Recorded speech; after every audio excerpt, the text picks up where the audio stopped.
जैन साथियों, BPSC GRE 4 पर शिक्षा मंत्री ने एक बार फिर बयान दिया है कि परीक्षा सौ समय होगा। परीक्षा का जो तिथि जारी की गई है पहले से 22 से 27 सितंबर के बीच में बीपीएससी द्वारा उसी डेट को परीक्षा होगा। छात्र धैर्य रखें। आपको बता दें कि दैनिक भास्कर में आज के अखबारों में जो खबर छपा है कि टीआरई 4 की भर्ती के लिए विभागीय तैयारी शुरू कर दी गई है। परीक्षा सितंबर में होगा। इसकी जानकारी मंत्री जो कि शिक्षा मंत्री नए बने हैं मिथिलेश तिवारी उन्होंने दी है। बता दें कि शिक्षा मंत्री मिथिलेश तिवारी ने कहा कि आरई-4 की भर्ती के लिए विभागीय तैयारी शुरू कर दी गई है। जल्द ही उसके लिए नोटिफिकेशन जारी कर दिया जाएगा। इसके लिए सभी अधिकारियों को के साथ बैठक की गई है। इस दौरान आरई-4 के लिए किए जाने वाले कार्य की समीक्षा भी की गई। बीपीएससी द्वारा 20 अप्रैल तक 3 विज्ञापन को जारी करने की योजना थी, लेकिन जिलावार रिक्तियों का रोस्टर अपडेट होने से जिलावार रिक्तियों का रोस्टर अपडेट होने से निर्धारित तिथि को विज्ञापन जारी नहीं हो सका। यानी कि बोल रहे हैं विज्ञापन में जो अभी लेट हुआ है वो रोस्टर को लेकर, हालांकि ऐसा नहीं है कि पहले ही आ गया था, सरकार के टाल मटोल के कारण ये लेट हो रहा है।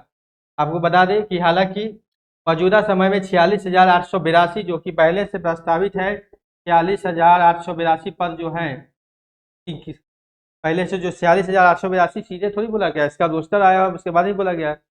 यानी कि सरकार 46,882 पदों के लिए निकालेगी। इतने सीटों के लिए रोस्टर तैयार है, कैटेगरी वाइज तैयार है। उसके साथ साथ बता दें कि जो परीक्षा का तिथि है 22 से 27 सितंबर जो कि पहले से जारी है परीक्षा होगी। इस बार फॉर्म भरते समय ही अभ्यर्थियों को 38 जिला का विकल्प देना होगा। साथियों, 38 जिला वाला जो अपडेट आया है कि 38 जिला का अपडेट आएगा। इस बार परीक्षा में बहुत सारे आपको बदलाव भी देखने को मिलेंगे। ये 38 जिला तो अलग चीज़ है, साथ साथ आपको डोमिसाइल पॉलिसी जो लागू किया गया है टीआरई-4 में यानी शिक्षक बहाली में, तो वो भी आपको देखने को मिलेगा। साथ साथ आपको प्रश्न पत्र में 5 ऑप्शन तो रहते ही हैं, लेकिन पांचवा जो ऑप्शन है इस बार बदल दिया गया है। पांचवा ऑप्शन बदल दिया गया है और उसमें जो है नॉट अटेम्प्ट का ऑप्शन आएगा पांचवा ऑप्शन। हालांकि एक से अधिक या इनमें से कोई नहीं, संभावना है कि ना हो, क्योंकि आपको बता दें कि 5 ऑप्शन में एक तो नॉट अटेम्प्ट का ऑप्शन रहेगा कि यानी कि परीक्षा इस प्रश्न को नहीं बनाया गया छात्र द्वारा, और 4 प्रश्न में अगर एक से अधिक और इनमें से कोई नहीं दिया जाता है तो एक ही ऑप्शन में दिया जाएगा एक से अधिक या इनमें से कोई, और 3 विकल्प दिया जाएगा। ऐसा भी होगा या 4 ऑप्शन ही रहेगा और एक जो ऑप्शन रहेगा कि नॉट अटेम्प्ट का। देखने वाली बात होगी कि आगे विस्तृत जानकारी उस विकल्प पर नहीं दिया गया है कि कैसा पैटर्न है। हालांकि एक से अधिक वाला मामला रहता है कि नहीं रहता है वो भी देखने वाली बात होगी।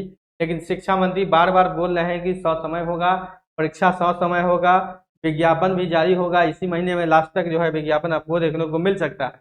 लेकिन बातें तो चल रही है, चर्चाएं तो ऐसा ऐसा 1 साल से चल रहा है, लेकिन नोटिफिकेशन अभी तक नहीं आया है। अब नए शिक्षा मंत्री बने हैं, पार्टी अलग है, पहले जदयू का शिक्षा मंत्री था, अब भाजपा का शिक्षा मंत्री है।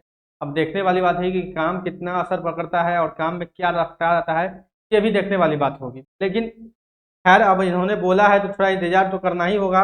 उधर छात्र नेता अभी भी जेल में है दिलीप कुमार, वहां से अब बाहर आते हैं तो उनका क्या रणनीति आगे का होता है, क्योंकि इसी आंदोलन के दौरान ही ये मामला जो है वो तूल पकड़ा था और इसमें जो छात्रों के साथ लाठीचार्ज किया गया था उसके बाद जो मामला हुआ नेशनलाइज हुआ, सारे जगह चला।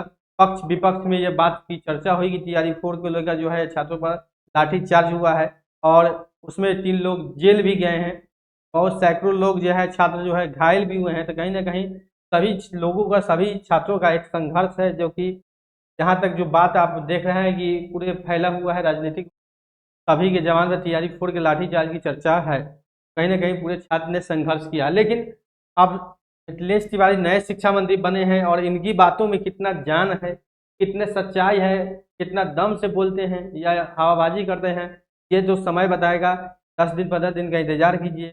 अगर इन्होंने इनका काम सही होगा, ये सही में ये आदेश दिए होंगे, या इन्होंने एक चीज़ और बोला था कि मुख्यमंत्री जी से भी हमको आदेश मिल चुका है टीआरई-4 को लेकर, कि मुख्यमंत्री ने हमको बोल दिया है कि इस पर काम करने के लिए। क्या ये सब सही है? तो आपको 10 से 15 दिन यानी कर सकते हैं मई लास्ट तक आप इंतजार कीजिए, 30 मई तक, 30 मई तक इंतजार कीजिए। अगर 30 मई तक नहीं आए नोटिफिकेशन तो ये भी झूठा साबित होंगे, क्योंकि जो इतनी बात लंबे लंबे बात बोल रहे हैं, इतने कॉन्फिडेंस से बात बोल रहे हैं कि ये इतना दिनों में काम हो रहा है और काम हो रहा है, तो 30 सितंबर मई तक अगर नहीं आता है तो ये भी समझ लीजिए कि सुनील कुमार जो आपके शिक्षा मंत्री थे वैसा ही फेंक रहे हैं। लेकिन खैर अब नए शिक्षा मंत्री बने हैं तो थोड़ा इंतजार करना होगा छात्रों को, 30 मई तक इंतजार करें और देखें कि क्या होता है बिहार में, क्या रिपोर्ट का नोटिफिकेशन आता है कि नहीं आता है। क्योंकि अब 30 मई नहीं आएगा तो आप समय जो बचा हुआ है वो आपको बता दें कि जून, जुलाई, अगस्त और सितंबर में तो आपका एग्जाम है, में आपका जो है एडमिट कार्ड एग्जाम होगा। अगर जून में भी आवेदन होता है तो जुलाई सेंटर सेटअप में लग जाएगा बीपीएससी को, अगस्त में एडमिट कार्ड जारी होगा, सितंबर में एग्जामिनेशन। इतने दिनों में जो है मात्र 3 महीनों का समय बचेगा, इस महीने के बाद 3 महीनों का समय बचेगा, यानी लगभग लगभग 100 दिन आपके पास होगा, इस महीने के बाद 100 दिन। और 100 दिन में ही छात्रों को भी तैयारी करना है, नोटिफिकेशन आया, ऐसा ही छात्र तो पहले से तैयारी कर रहे हैं, लेकिन सबसे जरूरी चीज़ है कि नोटिफिकेशन किसी भी तरह आ जाए। छात्रों के मन में एक ही चीज़ है कि नोटिफिकेशन आए, परीक्षा समय हो, जो डेट दिया गया है उसी डेट में हो, कोई भी इधर उधर न हो। परीक्षा जो है पहले के पूर्व के जो है पैटर्न पर हो, यानी कि पीटी जो मेंस की चर्चा है वो ना हो, कम से कम एग्जामिनेशन, एक एग्जामिनेशन हो रहा था उस पर हो। और विकल्प जो बीपीएससी 5 बदली है उससे छात्रों को कोई आपत्ति नहीं है, क्योंकि उससे छात्रों को कोई असर पड़ने वाला नहीं है। खैर, अब इंतजार करना होगा 15 दिनों का। शिक्षा मंत्री जब इतना बोल रहे हैं तो सभी छात्र इंतजार करें, और जैसे ही कोई अपडेट आएगा बहाली से, तैयारी फोर्स से संबंधित या कोई अन्य नौकरी से, आपको जरूर अपडेट कराया जाए। नौकरी इंडिया के साथ बने रहे।